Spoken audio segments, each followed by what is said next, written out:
I often thought, gee, I could be on an assembly line somewhere and get enlightened because it looks like the same thing if I did it right.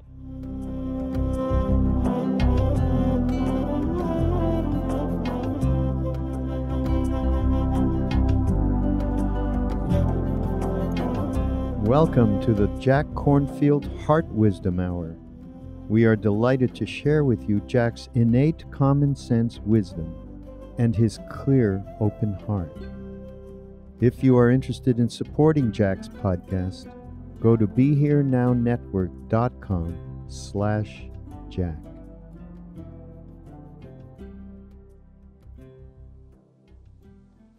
For this group, it has two purposes, really.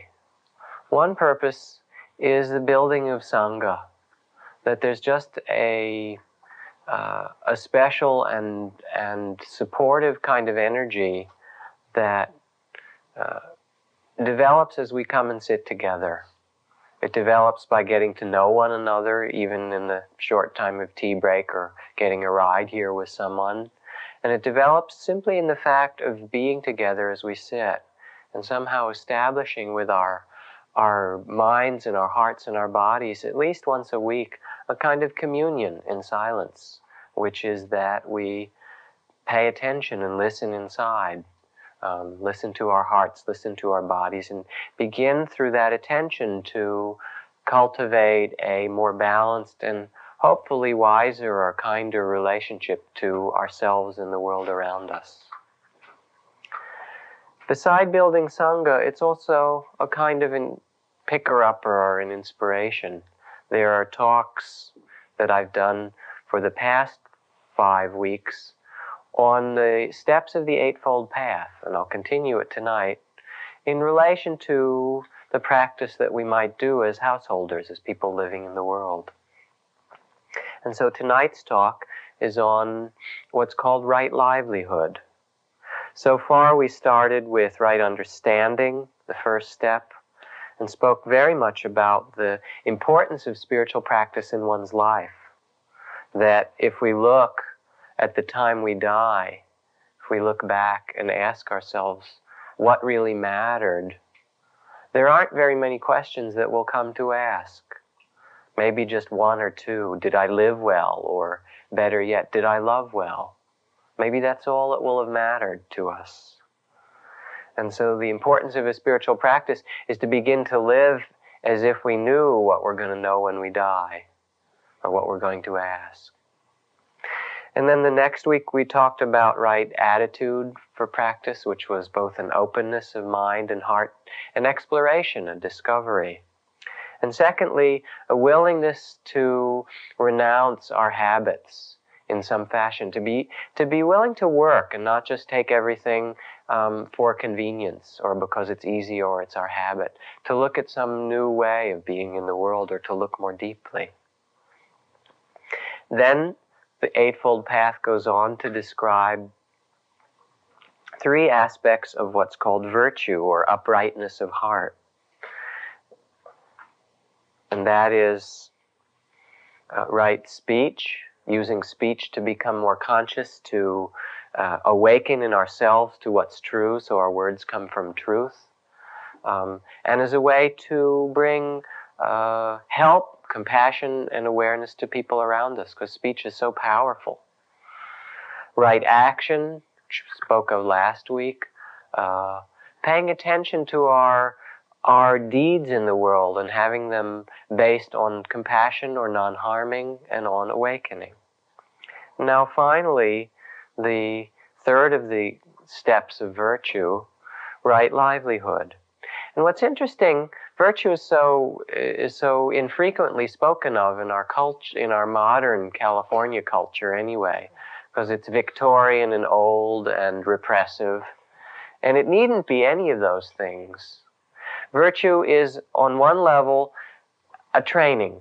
It's learning to speak, to act in our sexual life, in our business life, in our family life, to train to act more consciously, more mindfully, more compassionately. And it takes practice. it is also, quite wonderfully, an expression of our awakening. It's the foundation of our awakening. You can't awaken if you're involved in killing, lying, stealing, or even more subtle levels of it. It's hard to pay attention. Your mind is caught up and busy and worried and paranoid. So it's a foundation for a clear mind. And the training of it is a foundation for being more mindful. But even more beautifully, it's the expression of an awakened heart, an awakened mind. So what is right livelihood? I want to say some things about it without defining it completely. I'll say a lot of things, and they're traditional teachings and some contemporary associations, and then maybe we could take a little time for discussion, especially if I get through them in relatively reasonable time. I remember going to a conference recently with the Reverend Cecil Williams. I don't know how many of you ever watched him on TV, but he's great. The black minister of the Glide Memorial Church in San Francisco, who's done all kinds of very wonderful projects in the community and in the state for years. And he got up and he spoke. It didn't come from his head. He spoke the way many black ministers are able to do, partly through the culture that allows it or embodies it, but his voice and his being, it came from really deep, it was like. And he said to people, what you need to learn is you need to learn about love. And he put it out in such a powerful way. And he said, what I'm talking about is not what love you get, but how much love you give. And he said it over and over in this speech in that kind of repetitive way of a preacher. And it was so beautiful. He kept saying it in different ways. It's not how much love you get, it's how much you give. I could just end the talk right now. It's not very complicated. It's really quite beautiful. So what is right livelihood? Right livelihood, like the rest of these aspects of the Eightfold Path, are a path to become happier in our lives and to become enlightened or awakened. There are 5 aspects. The first is non-harming. And the traditional non-harming means not to take a livelihood that involves weapons or exploitation or drugs or things that hurt people. Not much to say more about it. You can look at it in your life and look at it in the society around. And where you see it's done, if you don't do it, great. And if you see other people doing it, and there's a way that you can help it not to happen, do it. It's pretty simple. That's non-harming. There's an appropriate happiness, the second part of right livelihood. And appropriate happiness, there's a sutra from the Buddha that talked about appropriate happiness and right livelihood, is first in having. It's essential to have a trade or a career. Even if you change it 5 times in your life, that doesn't matter. But to feel decent about yourself, it's really important or helpful. I don't care how much money you have or what you have to do or don't have to do, to have some way of contributing to society. Because you're not happy if you don't contribute.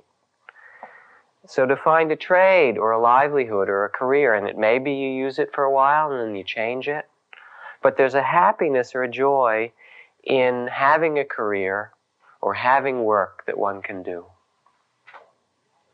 And if you haven't found it, it's a really crucial part of spiritual practice to look for it. And it doesn't mean it's going to be some big special thing. There's a kind of mythology in our country that is false, that tells you you can have whatever job you want. Anyone who grows up here can be president, God spare you. And that you will find just the right job and it will make you happy. That is the perfect job for you, the one where your creativity and all your talents are used and so forth. That is the same American myth like the one of the perfect relationship. Okay? I don't know how many of you are still looking for that. Is there anyone who hasn't gotten that one yet?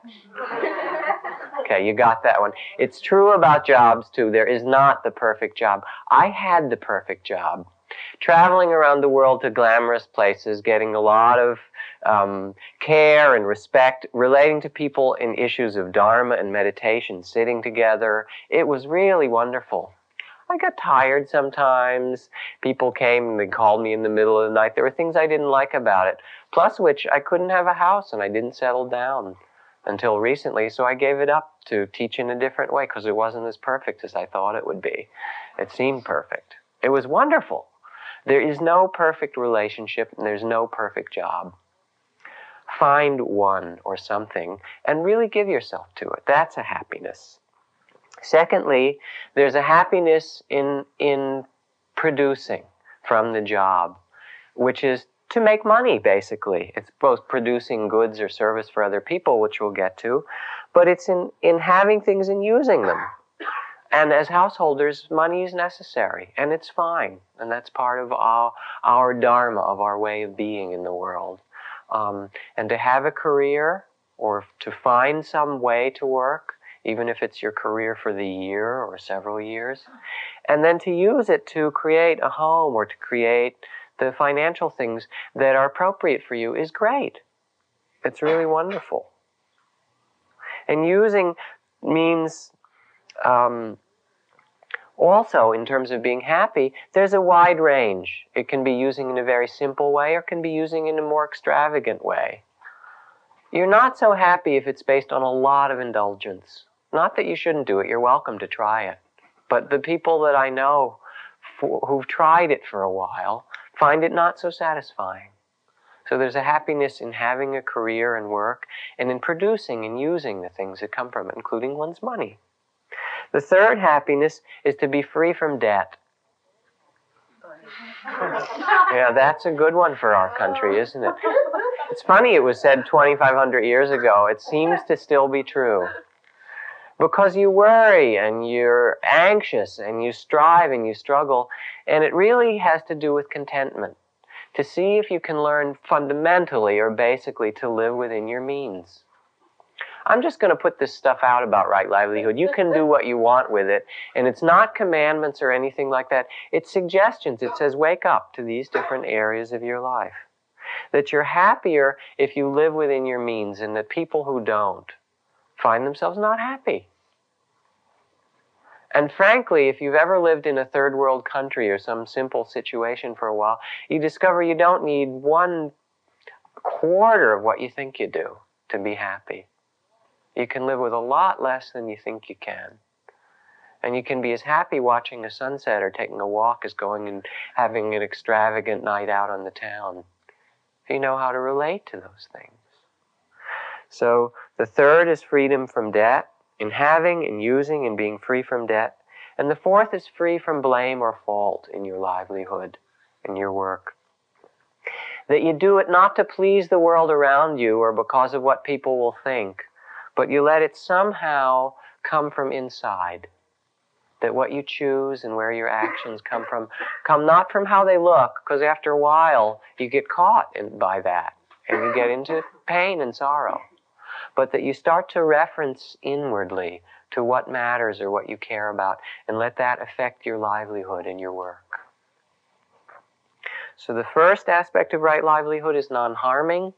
The second is appropriate happiness, the happiness of having, of using, of being free from debt, and free from blame or fault by listening to your heart. The third is growth in awareness, that you can use your livelihood to grow in consciousness. You know, it's so interesting. We get very identified with our jobs in this country. You meet someone, and one of the first things we ask is, well, what do you do? You know, that's what we want to know about somebody. Oh, I'm a psychologist. I'm a meditation teacher. I'm a nurse. I'm a librarian. I'm a waitress. You're all therapists, I know, and Marin, but I'm whatever it happens to be. I'm a businessman. Okay. It's so interesting when you go to India. Nobody ever asks you what you do. It's a very different culture. And as far as I can tell, in India, nobody does anything, you know? And so you meet someone, and there's this Baba kind of sitting at the tea stand, and he's been there for a while, and you talk to them. And they don't ask you what you do. They might ask you what form of God you worship. You know, is it Krishna or Shiva or Kali or Durga or Buddha or whoever it happens to be? But it's not a big thing in that culture what you do. It's much more maybe how many children you have or what form of God you worship. So, but it's a big thing for us. What do you do? So it's what we choose in this particular drama. We pick to be born in America somehow. We say, all right, I'll sign up for one there. And then in the script of living in America, it's what you do is a big thing. Okay, so do something decent, all right? It's not. But it's important to remember that it's part of the theater. So growth and awareness, the first thing is that you don't need to be too identified with what you do. You think what we do is who we are. When you die, you ain't going to be who you are. You're going to be something else. Or when you get sick, or when things change around, or I don't know, when the earthquake comes or whatever, what you do ain't going to matter a lot. And so it's something that you do, but then you can do it instead in a spirit of adventure or a dance or an exploration. Don Juan, he's talking to Carlos Castaneda about the qualities of being a warrior. In this place, he's training him to be a hunter in the wilds, but also a hunter of knowledge. He said, I've told you already that to be inaccessible as a hunter does not mean to hide or be secretive. It doesn't mean that you cannot deal with people either. A hunter uses their world sparingly and with tenderness, regardless of whether the world might be things or plants or animals or people or power. A hunter deals intimately with their world, and yet they remain inaccessible to that same world. And Carlos, as usual, says, I don't understand. There's a contradiction. It makes no sense. How can you be inaccessible if you're there in your world day after day? You did not understand, said Don Juan patiently. A hunter is inaccessible because they're not squeezing their world out of shape. They tap it lightly, stay for as long as they need to, and then move away, leaving hardly a mark. What a lovely way to think of it. It's to live lightly on the earth, to take what we do and use it and care for it, to be tender, to be careful with it, but not to get so identified or so caught up in it. Now, there are a lot of ways that one can begin to bring awareness to one's work. They're the simple ones of exercises. For example, Gurdjieff used to use awareness training exercises where he'd tell people to do things in a different way than they were used to. Tie your shoes and do the bow around the other direction. Or open your car door with your left hand instead of your right hand. And let it be a signal for a little while, maybe for 2 minutes, that you're going to wake up. You'll go off automatic pilot and be conscious as the door opens, you sit down in the car, and you begin to drive. It becomes a meditation. Bring that kind of thing into your work. Do things a little different. Do them backwards. Use your meditative awareness or mindfulness to start to make the work that you do a meditation. And I've often thought that one could really, especially after all these hours of training in monasteries where you just walk back and forth doing walking meditation, then you sit down and you walk some more. I often thought, gee, I could be on an assembly line somewhere and get enlightened because it looks like the same thing if I did it right. And I worked on an assembly line once at the Beacon Gauge Company, and putting these screws in this little part into gauges. And it was not very different than what I did in the monastery. Except, of course, that everybody there was resenting being there and waiting for their paycheck, or stoned out on Quaaludes or whatever got them through the day. But growth in awareness means that we can begin to use our work, whatever it is, to wake up, to awaken. To do that requires some discipline. And for many people, it requires a lot of discipline and a lot of repetition. There's let me see. I think I'll tell this terrible joke just to get it out of my system. there's an old Jewish lady riding in a train compartment, and she's sleeping there on the top bunk, and the bottom bunk of the train compartment is this nice man who's trying to sleep. And she's there, and they close the door in the compartment, the train's rattling along, and every few minutes she says, "Oi, am I thirsty?" And the guy's falling asleep, and he's just about to go to sleep, and then, "Oi, am I thirsty?" Wakes him up again, starts to fall asleep. "Oi, am I thirsty?" And it just goes on and on like this. The guy can't stand it. Finally, he gets out of bed, goes down the little hall in the train, gets one of those paper cups, fills it up with water, brings it back to the lady. "Oh, thank you. She's so grateful." He lies back down. He gets up. "Finally, I can sleep." Just about to fall asleep, and he hears, "Oi, was I thirsty?" Now, I've gotten that out of my system. It has something, I'm not quite sure what to do with, discipline and repetition in work.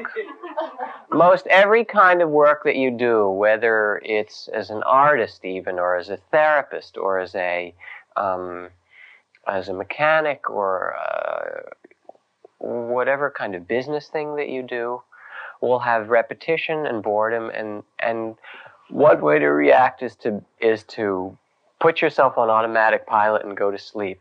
And sometimes that's useful. I'm not saying that automatic pilot doesn't have its place in our life. But it's possible to begin to use it more as a discipline, to begin to awaken in some fashion, to be willing to take it as your meditation. So I ask you a question now to reflect. What could you do in your work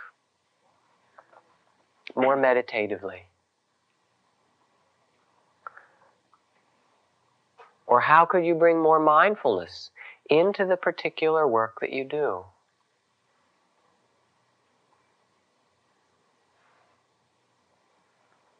And you can start to look at that, and it might be in little ways of how you open the door. It might be in ways where you take a pause between people you see and promise yourself that you'll just sit there at your desk or at your place for a minute or 5 between people that you deal with and get centered again on your breath. It might be in regard to this next thing, or the next 2 things of right livelihood, which I'll come to. Okay, so first was non-harming. The second was appropriate happiness. The third is beginning to use it to wake up. You can do walking meditation. You can work with your breath. You can do meditation as a mechanic. You can do meditation as a doctor or nurse. By paying attention to your body, to your posture, to your heart, to your mind states, to your moods, you can start to listen. And then you maybe can answer Cecil Williams' question as you go along through the day. It's not how much love you get, but how much you give. The fourth is simplicity. It's a little hard to talk about in Marin County, but I'll do my best, okay? It is, in a way, you know. And maybe in our whole culture. Where's this Zen poet, Ryokan? He says, "My hut lies in the middle of a dense forest. Every year the green ivy grows longer." He's this old Zen guy. "Not much news of the affairs of men, only the occasional song of a woodcutter. The sun shines and I mend my robe. When the moon comes out, I read Buddhist poems. I have nothing to report, my friends. If you want to find the true meaning, stop chasing after so many things." What a nice poem. It's like that which we seek, which we long for most deeply in our hearts, doesn't come from so much complexity or chasing around. It really comes from being in touch with ourselves, with a kind of wholeness, with listening, with feeling, with awareness. And so simplicity. And there's a beautiful and contemporary movement of right livelihood that's been sparked by Gandhi's teaching people to spin and live more simply in India. And it's been picked up by people like Schumacher, who wrote the book on Small is Beautiful and Buddhist economics. And there's a lovely foundation called the Friends of Right Livelihood Foundation, who offer an alternative Nobel Prize each year in Stockholm the day before the Nobel Prize is offered. Not quite as much money, but the people that they've had win it, and for what reasons, are just beautiful. Some of the winners in the past were, were Stephen Gaskin from the farm, who started his own Peace Corps, which now goes to about a half dozen countries in the Caribbean and Africa with medical services and agricultural things. Or Mike Cooley, who is a person in charge of the aerospace workers at Lucas Aerospace Factory that did a brilliant thing. He got a plan together. That's very wonderful. He asked all the chief scientists to look at what the military industrial factories and complex could make that would serve the world rather than destroy it. And they couldn't think of anything. Not very much came out of them. So then he asked all the people who worked for them, all the workers in the factories, and got some groups in different factories around England, and came out with 1,000 wonderful suggestions of things that those factories and those skills could make that would be an alternative to building weapons. Or a man named Bill Mollison, who is the founder of permaculture, which is a whole new, much more sensitive agricultural system that's particularly Australian, but starting to be spread around the third world. There's a whole list of people like that who've started to make their livelihood and their relationship to work somehow connected with the sense of living lightly on the earth, of living with some care or some tenderness.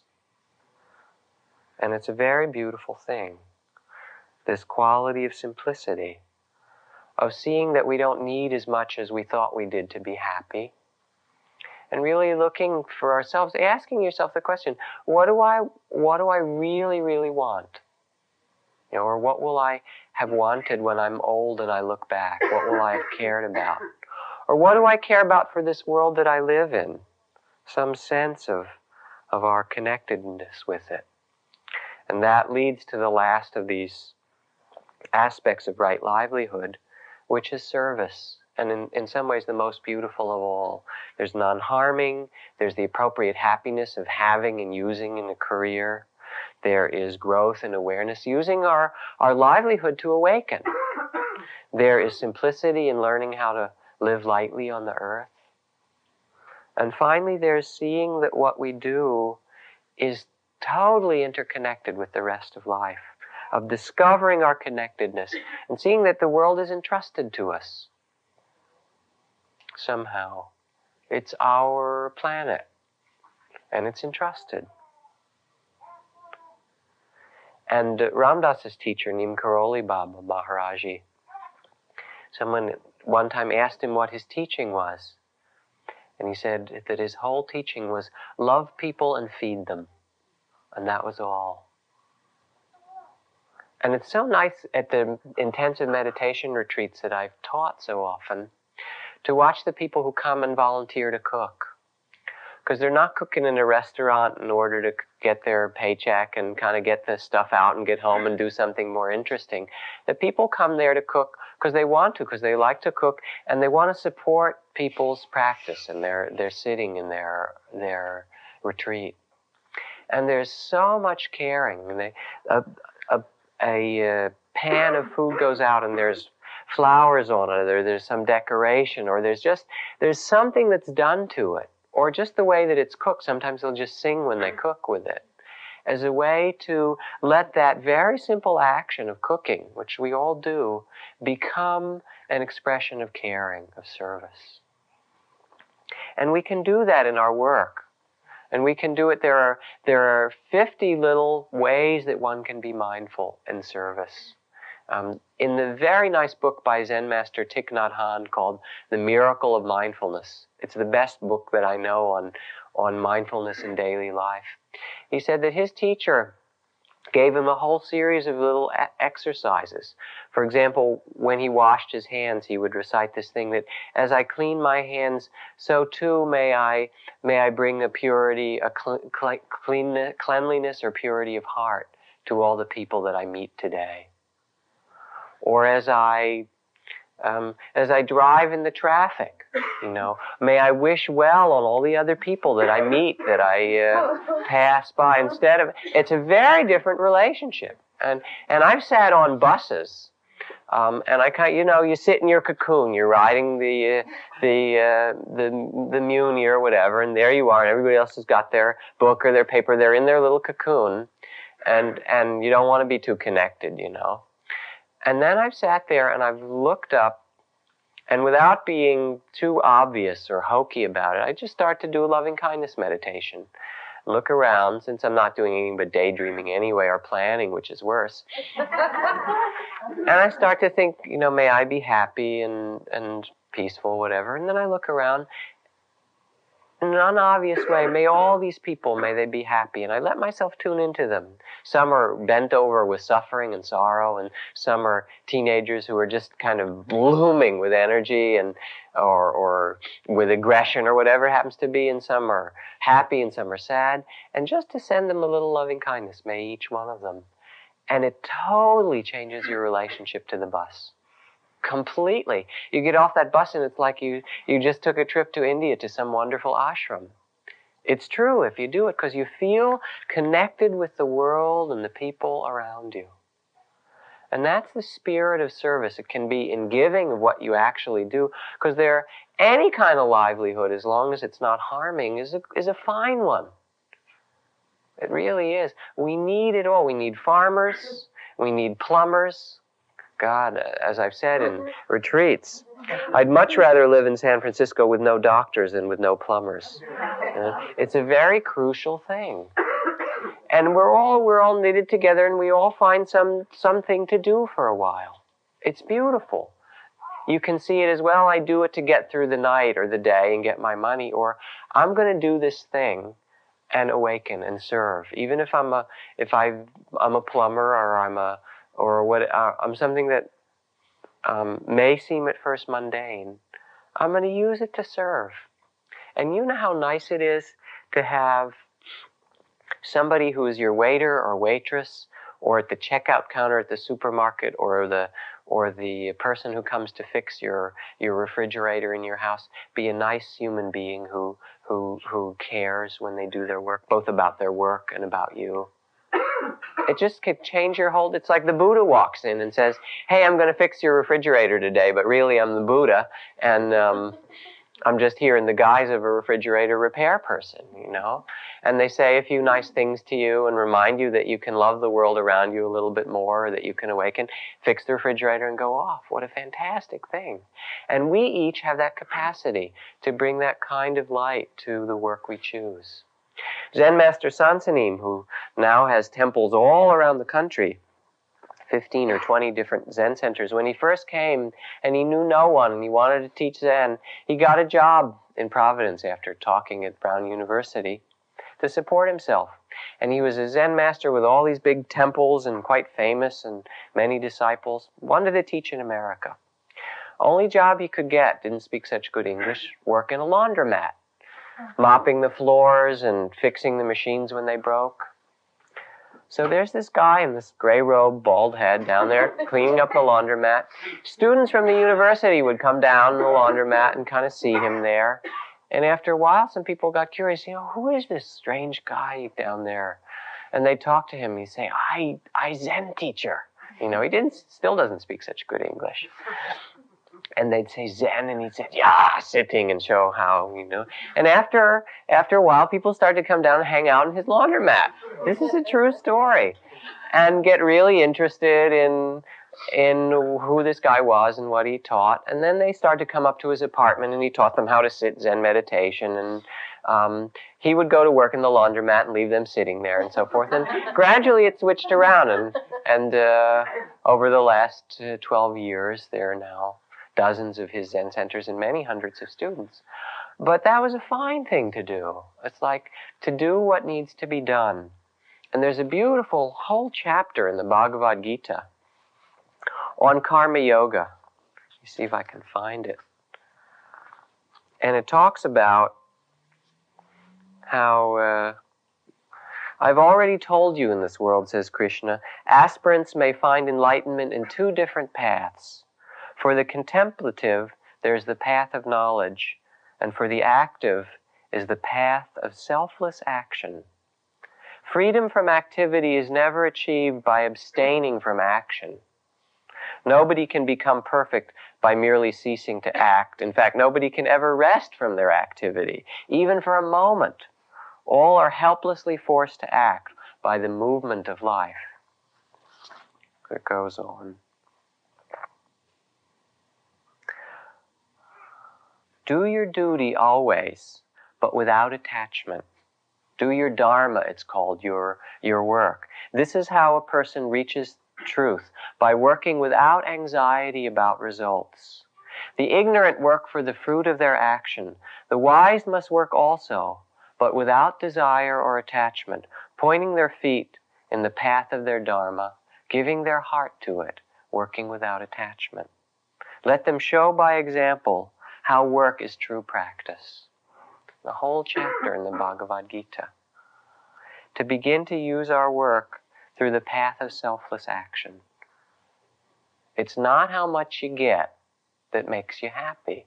It's how much you give.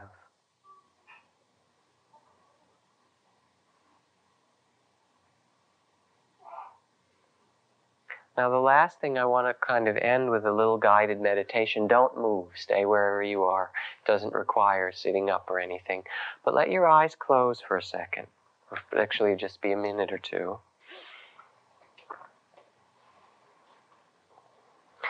And let yourself picture the place where you work. See it or sense it or feel it.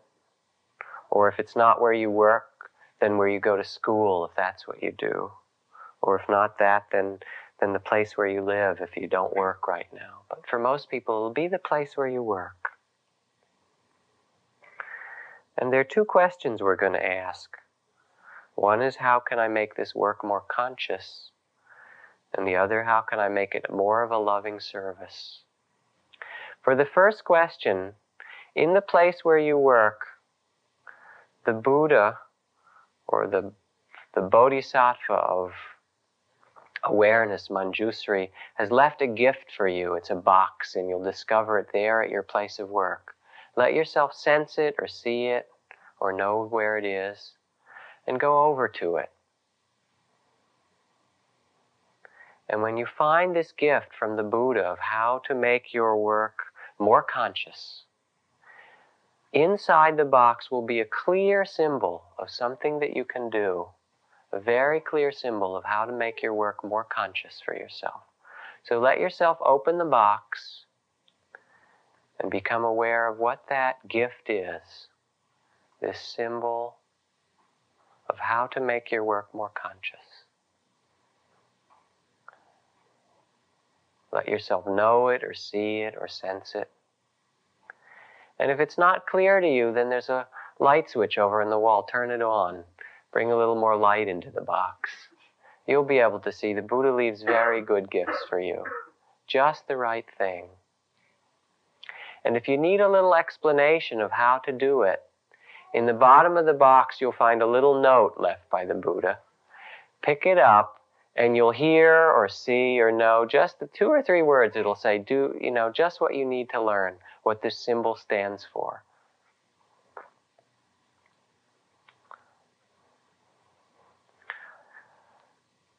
Now there's a second gift that's been left for you, and this gift, stay at your workplace, this gift was left by the Bodhisattva of compassion.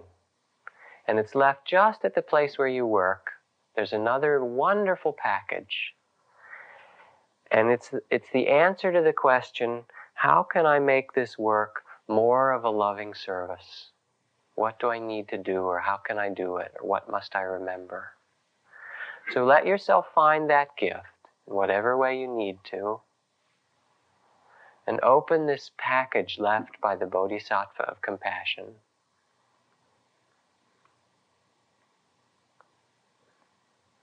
And let yourself see it clearly.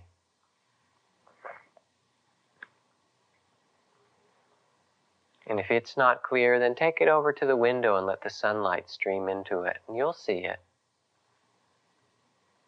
Clear symbol of how to make your work really a service of love. If you need any more information, look in the bottom of the box and there'll be a note again with 2 or 3 words on it that'll tell you. Explain what it is or how to use it.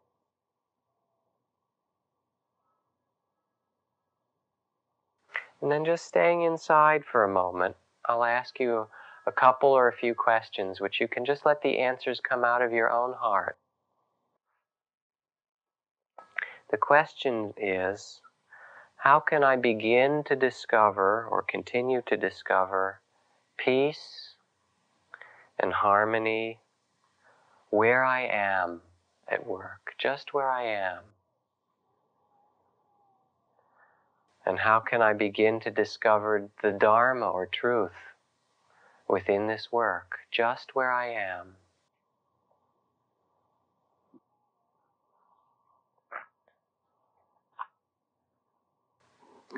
And then let yourself finish up and gently let your eyes open and come back when you're ready. You know, you could work and treat each person you meet as somebody else to deal with in your work. Or you could treat each person as you meet as your brother or your sister. Or you could do what Mother Teresa does in her work and treat each person you meet as Jesus and care for them and wash their feet or love them or do whatever you do the same way that you might love Jesus or the Buddha. You can work on one day and just get through the day or the night. And you can work on another day and have each person that comes to you and each person you meet be a place where your heart really opens and where you share a love and a caring and a tenderness. And so I read to close this last thing, which is again from Don Juan. It's actually Don Gennaro, the other shaman, who's the most playful of them. And he says, Gennaro's love is the world. He was just now embracing this enormous earth. But since he's so little, all he can do is swim on it. But the earth knows that Gennaro loves it, and it bestows on him its care. And that's why Gennaro's life is filled to the brim, and his state, wherever he'll be, will be plentiful. Only if one loves this earth, this life, with unbending passion, can one release one's sadness. Warrior is always joyful because their love is unalterable, and their beloved, the earth, embraces them and bestows upon them inconceivable gifts. Only the love of this splendorous life can give freedom to a warrior's spirit, and this freedom is joy, efficiency, and abandon in the face of any odds. That's the last lesson. It's always left for the very last moment, for the moment of ultimate solitude, when a person faces their death and aloneness. Only then does it make sense. Only if one loves this earth and this life with unbending passion can one release one's sadness.